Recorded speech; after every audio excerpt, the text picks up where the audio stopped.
Hello. Today we're going to talk about OBS. That stands for Open Broadcasting Software. And OBS is an open source software that lets you stream to basically any streaming platform or web site that's set up to receive a stream. It's very powerful software and lets you edit and transition between scenes and capture audio and different kinds of media sources.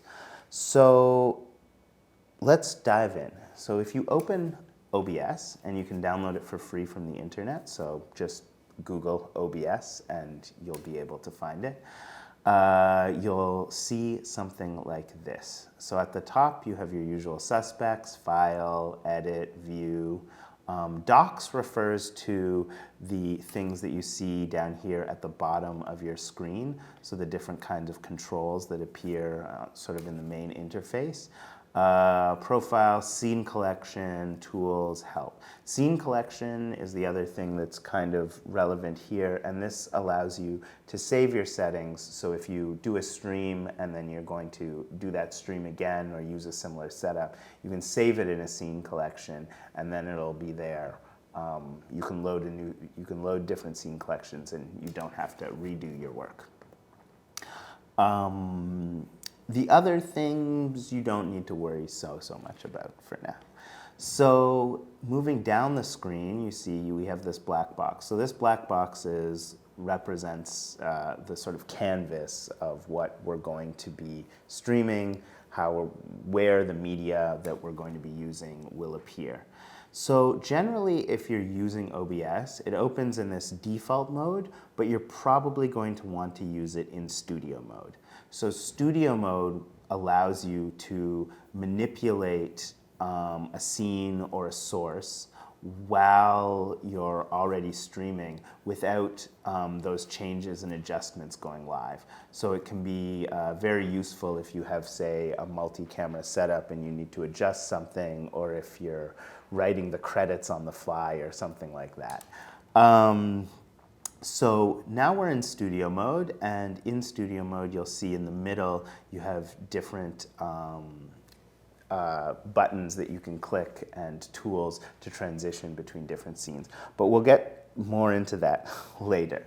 So the basics of OBS are scenes and sources. So a scene represents a container for different kinds of sources. And sources are any kind of media or input that you want to use in your stream.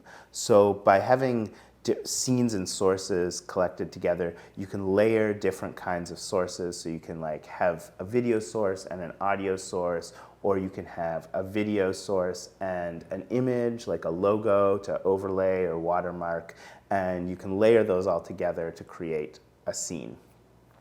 So let's just dive in here. We have a scene. When you open OBS, there will already be a scene created. If you wanted to create a new scene, you go down to this plus symbol here, just click there, and then you'd add a name for your scene. We're just going to use the basic scene for now. And then here we have our sources. So what do we want to bring in? So today, for a very basic thing, we'll bring in a video capture device. If you look through this list, there's quite an extensive list of different sources. So you have application audio capture, which will take the audio from another application on your computer. So that could be useful if you're doing, say, capture, say you're using Ableton and you're doing an Ableton tutorial or something like that, using other audio capture audio software, and you want to capture that audio, so that could be really useful. Audio input capture is any audio that is coming in to the computer. So whether that be a microphone or an audio interface that you have set up, that would be an audio input capture. Audio output capture is sound that originates on the computer and goes outwards. So anything that's playing on your computer. Blackmagic device, you don't need to worry about unless you're using Blackmagic devices. Browser will allow you to capture a web browser. Color source will allow you to make just a screen of one color. Display capture captures the entire screen. Game capture you can use if you're doing a video game stream and you want it to capture the information that's going on in the video game. Image will allow you to bring in an image. Image slideshow will allow you to bring in a collection of images and set a timer for how fast they rotate. Media source is a video file or an audio file that will play in OBS when triggered. You can use a scene as a source for another scene. That's a bit, the reasons you might want to do that are a bit advanced. Text will allow you to just create text against a black background. Or if you use text in conjunction with color source, you can use a colorful background and create text. VLC video source is pretty much the same as media source, and it allows you to play a video or an audio.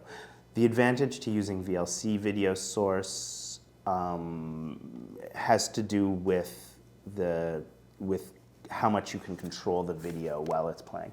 Video capture device is any device that pulls in video. So in our instance, we're going to use that today with the webcam on the computer, but you could also use that with an external camera running through a capture card, or you could use that through with a USB camera. Any kind of camera that you plug in would show up as a video source. So let's go into creating a video capture device. We're not going to call it video capture device. We're going to call it webcam. And naming is very important in OBS because you can only use any given name once. So you want to come up with like a logical system of naming to make sure that you don't get confused and say if somebody else is using the software after you, they know what you've done. So we're going to call this webcam. Open it, and there it is. See, we can see it. So it's already set to USB camera, which is perfect. We don't need to worry about these settings. The default is fine. And so we're going to click OK. As you can see, though, this video capture is not taking up the full screen. So if we were streaming, we'd want this to be full screen, not just in the side. So how we get that is Control F, and that'll make it full screen. So there we have the video in, which is great. It's looking good. And next, we're going to want to bring in the audio so that people can hear you, you know? So we're going to go back into sources. We're going to add a new source. That's this triangle here. And we're going to say audio input capture. We're not going to call it that. We're going to call it computer microphone. And we're going to say yes. Then we're going to choose. So you're going to see a different list of these things depending on your computer and your setup at home. If you have an audio interface, it'll appear here. If you have a USB microphone, it would appear here. Or in this case, this is just the built-in microphone for the computer, microphone Realtek Audio R. And now we have both the video and the audio in. You might notice that this audio mixer box is still empty. So the reason for that is we're in preview mode. So the audio mixer box will only show you the audio that is currently live in the program mode. So if we click here, we see this slide. We can slide the preview mode and it gradually comes into the program mode. Now we can see the VU meter for the audio, and it's getting lovely levels. We're great. My experience with OBS has taught me that it tends to clip at a lower level than maybe other audio situations might. So you want to definitely keep it in the green and not go into the yellow very much. Sometimes you'd have more headroom and you could really push it into the yellow, but I've found that OBS starts to clip around -15. So trying to keep your levels really solidly in the green is the best idea to avoid distorted audio. So now we've got all the basics set up. We have the camera going, we have the audio going. What if we wanted to actually send it to the internet? So in order to do that, we would want to first go down here to Settings. So in Settings, you have a bunch of options in general. Most of those you don't really need to worry about, or as you're using the software, you'll find maybe there's tweaks you want to make there. But for the most part, general, you can leave it. Where it gets interesting for us today is in Stream. So in Stream, you see this is where it's going to send whatever you're broadcasting, basically. So you want to go into Stream, and then you see you have this service here and this drop-down menu. You can pick from Twitch, YouTube, Facebook Live, Restream, which is a website that allows you to stream to multiple locations at once, or you can go down and you have an even greater list of different streaming options. So you're going to want to figure out where you're streaming to first and select the appropriate one. In this case, we are going to Twitch, and so I keep clicking the wrong thing. And I'm just going to click cancel because I actually already had that set up. So as you can see, there's the server is auto-recommended, that's all fine, and then the stream key. So whatever service you're going to stream to is going to require a stream key. If you use that service, go there. There will be documentation about how to access your stream key. And then you're just going to want to copy and paste it in there. So that's how to connect it to your stream. Okay, cool. And so then so one thing that is worth looking at, OBS automatically tells you what the maximum video bitrate and maximum audio bitrate is.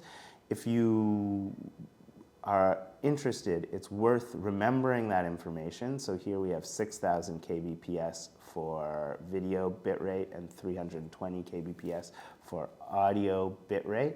When we go down into output, you'll see that we have streaming and recording. And so the video bitrate here is at 2,500 kbps. So Twitch can carry up to 6,000, it said on the previous screen. So we might want to bump that up a bit.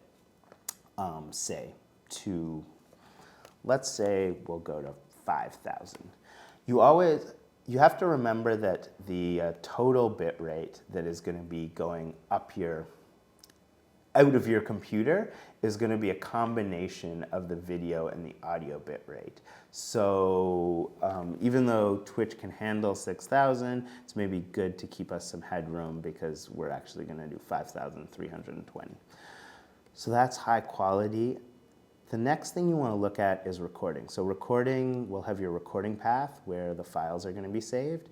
You'll also have a couple options in here about file size, indistinguishable large file size, makes sense. MKV, leave that, and hardware, so the encoder. If you have a video card, you can change how it's encoded. Generally, whatever it picks as the default is probably what you're going to want to use. So we're going to click apply. Now in audio, we don't need to worry about anything in the audio settings. And the next thing that we want to worry about is down here in advanced. And so here where it says recording, again, it'll give you the file name. So before it gave you the file path, the folder, and here it'll give you the file name. And it's set up to name the file based on the date, month, year, and the timestamp. So that's usually good for keeping track of things. But you want to click this automatically remux to MP4. So the reason we record in MKV, but then click this thing that will automatically convert it to MP4 is MKV will record up into a crash, whereas if you're trying to write to MP4 automatically, if it crashes, you'll lose everything you've done up to that point. So by recording and then converting afterwards, you guarantee that if something goes wrong, hopefully it won't, you'll have a bit of what you did backed up. So apply again, okay. So now we're ready to go live to the internet. Let's see. So down here in the controls, you'll see there's start streaming and start recording.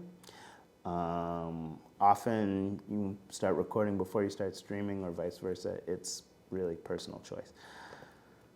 So we've started streaming and started recording. We're on the internet, and you might have seen that down here in the right-hand corner, some new things have popped up. So we have kilobytes per second, so that's how much information is going up out of the computer and up to the internet. So it's 5,112, it's fluctuating, it's looking good. You see this green square here. The green square here means all is okay. There's no problems with the uploading of the information. That's great, that's what you want to see. Down here, you also have the frames per second, and you'll also have the CPU usage. Generally, you don't need to worry about that very much, but if you're having problems and you notice that the CPU usage number is quite high, so anything over 50%, you might want to close some other software that's running in the background or whatever, and that could be causing problems for your stream. You also have recording time, live time. As you can see, they're almost the same because we pressed the button at almost the same time.